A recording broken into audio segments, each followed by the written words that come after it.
Ito ang GMA Regional TV News. Balita sa Visayas at Mindanao mula sa GMA Regional TV. Sugatan ng isang aso nang matagpuan ng kanyang amo sa Murcia Negros Occidental. Sarah, ano nangyari sa aso? Rafi, nagtamo ng 5 tama ng pana ang aso na posible raw na napagtripan lang ng ilang kabataan. Yan at iba pang mainit na balita hatid ni Adrian Prietos ng GMA Regional TV. Nangihina at may alambring leeg ng asong yan nang matagpuan sa Murcia Negros Occidental.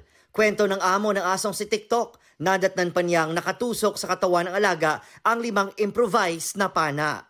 Sa tulong ng isang animal welfare group at ilang animal rights advocate, nadala sa veterinary clinic si TikTok at agad natanggal ang mga pana. Maayos na ngayon ang kalagayan ng aso. Ayon sa pulisya, posibleng napagtripa ng aso ng ilang kabataan. Nag-alok na ng mahigit 200,000 pisong reward money Murcia LGU at ilang grupo sa sino mang makakapagturo sa nanakit sa aso. Wala ng buhay nang matagpuan ng lalaking yan sa isang kubo sa Tigbawan, Iloilo. Batay sa investigasyon ng pulisya, nagkaroon ng alitan dahil sa trabaho ang biktima at kanyang kaibigan habang nag-iinuman nitong Martes. Dala ng kalasingan, pinagtataga ng sospek ang biktima. Agad sumuko sa mga otoridad ang 70 anyos na sospek na nagalit matapos daw magwala at manuntok ang biktima.